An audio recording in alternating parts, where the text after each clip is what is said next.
नमस्कार दोस्तों, एक ऐसी लड़की जो भारत में रहती तो है लेकिन हमारी आज़ादी पे उसको शंका है और 12वीं फेल वो लड़की जो है कि उसको हमारे आज़ादी पे शंका है कि जो भगत सिंह, राजगुरु सुखदेव, चंद्रशेखर आज़ाद, ये लोग जो है कि चंद्रशेखर आज़ाद अपने से गोली मारकर जो है कि शहीद हो गए और भगत सिंह और राजगुरु सुखदेव की 14 वर्ष के और 21 वर्ष की उम्र में 22-23 वर्ष की उम्र में लोग फांसी पे चढ़ गए। लेकिन इसको थोड़ा सा भी जो है कि तमीज़ नहीं है कि हमारा जो देश जो है कि इतनी शहादत के बाद हमें जो है कि आज़ादी मिली है, लेकिन इनको थोड़ा सा भी शर्म नहीं है और कह रही हैं कि हमें जो है कि आज़ादी 2014 से मिली है।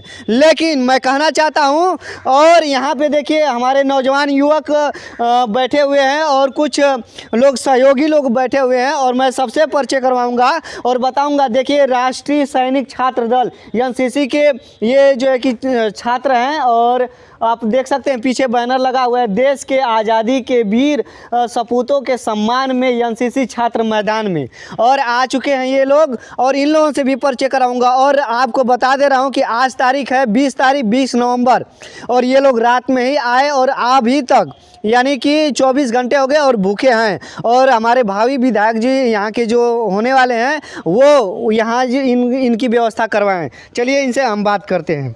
आ जाइए भैया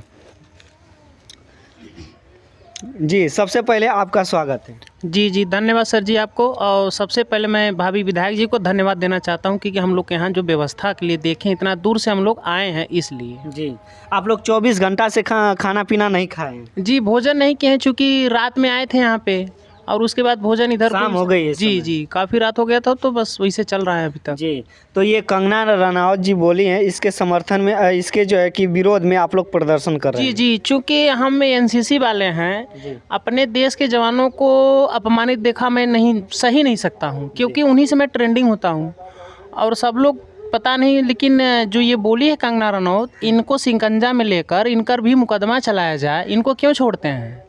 क्या है ये कंगना रनौत, क्यों ऐसा बोल रही है बेतुका बयान देश के प्रति कि देश शहीद हमारे।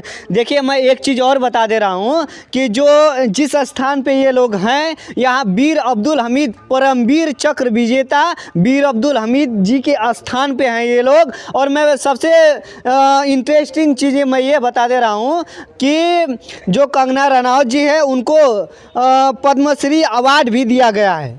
इतना, और आज तक जितना जब से वो फिल्म बनाती हैं तब से उतना हिट नहीं हुई। जब विवादित बयान देने लगी तब से ये जो है कि हिट हो चुकी हैं और विवाद में रहने के लिए जो है कि ऐसा कार्य की हैं ये। और चलिए इनसे और बातें करते हैं। जी बताइए। जी ये तो सरकार ने बहुत गलत किया है क्योंकि उस समय जब देखा गया था कोरोना काल में तो बहुतों ने इसे उभर के आया है जो लोगों का मदद किए, सहयोग किए, जिसमें सोनू सूद का पहला नंबर आता है। उसके ऊपर सरकार ने जांच लगा दिया और कंगना रनौत को पता नहीं क्यों दे दिया पद्मश्री। हम भी नहीं समझ रहे थे कि किस गुण से या किस कर्म से दिया है, क्या है वो पद्मश्री अवार्ड तो जो है कि उनको सोनू सूद को मिलना चाहिए था। जी, उनको तो भारत रत्न मिलना चाहिए, लेकिन उनके पीछे तो जांच लगा दी और इसको कुछ नहीं मिलना चाहिए था। देश का जो वीर जवानों का अपमान की, शहीदों का अपमान किया, उसको दे दिए पद्मश्री। और इन लोगों को शर्म भी नहीं लगता है कि क्यों देते हैं। उसको तो भीख मिल गया, अब वो चिल्लावे करेगी, उसको शिकंजा कसे, कभी नहीं चिल्लाएगी।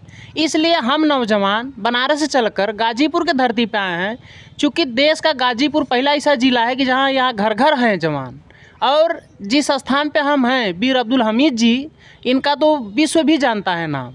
इसलिए हम यहाँ पे बैठे हैं, अपनी आवाज़ को बुलंद करेंगे। सरकार से हम मांग करेंगे कि कंगना रनौत पर मुकदमा चलाया जाए। सरकार तो ऐसी है कि कभी कभी कोई बोल देता है उस पर देशद्रोह का मुकदमा लगा देती है, जो अपनी बात रखते हैं। और ये कंगना रनौत को क्यों छूट दिए हैं, क्यों सपोर्ट लोग उसके पीछे करते हैं कि कुछ भी बोल दे, देश का जो वीर जवान है उनको अपमानित करें, उनको अशब्द बोलें? ऐसा क्यों? उसको मालूम है कि मतलब आज़ादी भीख मिली थी, वो गई थी, क्या देखी है वो?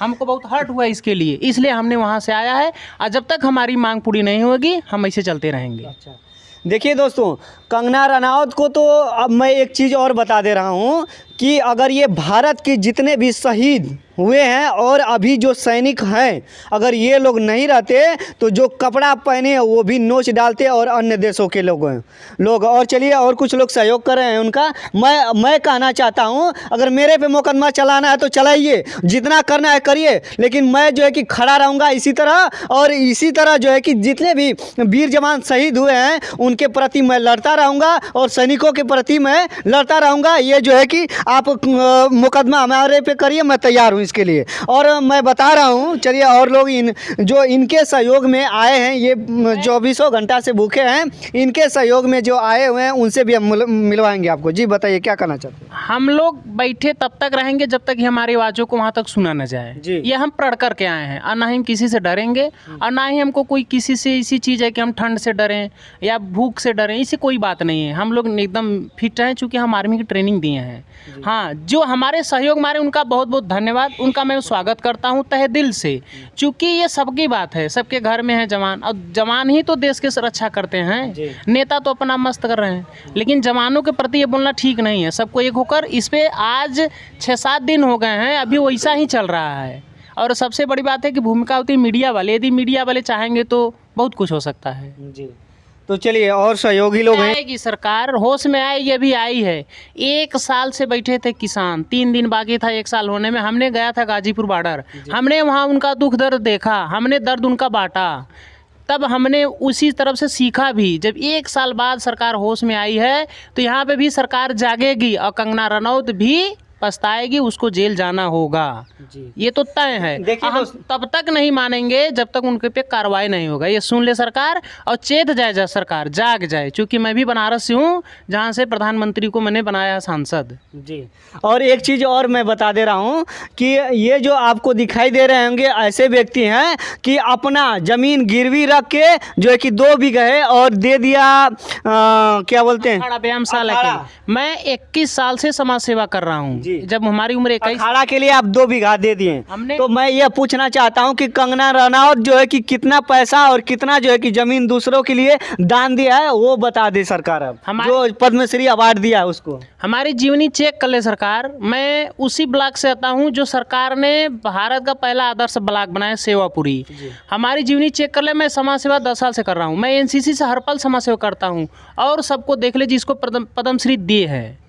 यदि हम जरा से भी पीछे हो जाए तो कहना, लेकिन हमको भीख नहीं चाहिए। हम नौजवान हैं, हम चलते रहेंगे, हम किसी सम्मान के लिए व्याकुल नहीं हैं। हमारा देश सुरक्षित रहे, किसी का अपमान न हो, हमारे जवान खुशहाल रहें। सरकार इस पे ध्यान दे, न कि कंगना रनौत पे ध्यान दे। और ये आंदोलन चलता रहेगा, क्योंकि छात्र शक्ति ही राष्ट्र शक्ति है, हम कर दिखाएंगे। जी चलिए, और कुछ लोग आए हैं, उनसे भी हम बात करें। आपका क्या नाम है? घनश्याम यादव। सबसे पहले आपको धन्यवाद हम देता हूँ। जी। कंगना रनौत ये जो बात बोली है, इसको बोलने का सिस्टम पता नहीं है। ये अपना बात रख देती है, हर समाज में असर इस पे पड़ता है। ये बयान को वापस लेना पड़ेगा उसको, इस बात को वापस लेना पड़ेगा। इस पर केस होना चाहिए। वापस लेने वाली बात नहीं है। ये कोई वैसा नहीं है कि बात हम वापस ले चलिए हो गया। ये देश के वीर जवानों का अपमान हुआ है, जो शहीद हुए हैं। ये वापस से नहीं होता है, उसको होश में काम करना चाहिए। पद्मश्री पा गया, उसको होशा नहीं, उसको ज्ञान नहीं है। ये वापस की बोलना चाहिए, क्या नहीं बोलना। तो देश के मतलब वीर जवानों की ये बात है, उसको सोचना चाहिए। और उसका आज भी बेतुका बयान आता रहा है, उसका देख लीजिए, रोज उल्टा सीधा बोलती है। तो उस पर रोक लगा, जब वापिस से नहीं होगा काम, हम लोग डटे रहेंगे यहीं पे। और सरकार चेत जाए इसको, कंगना रनौत पे शिकंजा कसे, उस पर मुकदमा चलाए, और जो हैं देश के वीर जवानों को उसका सम्मान करें, अपमान नहीं। चलिए, सुबेदार यादव जी ये हैं, और इनका नंबर है 94 53 48 62 00। एक बार और बोल देते हैं, 9453486200। यही इनका नंबर है। सेवापुरी से, वाराणसी से आए हुए हैं। सहयोग में आना चाहते हैं, वो संपर्क करके आ सकते हैं, क्योंकि हमारे सहयोग में इतने लोग हैं। और यहाँ से हमारा कार्यक्रम जारी हुआ है शहीद वीर अब्दुल हमीद जी के स्थल से। और यहाँ से हम लोग आवाज़ अपनी बुलंद करेंगे, जब तक आवाज़ें सुने यहीं रहेंगे, निडर होकर हमारी आवाज़ सुन लिया जाए। जी। मांगे हमारी यही है कि उन पर मुकदमा चलाकर उसको जेल में भेजा जाए।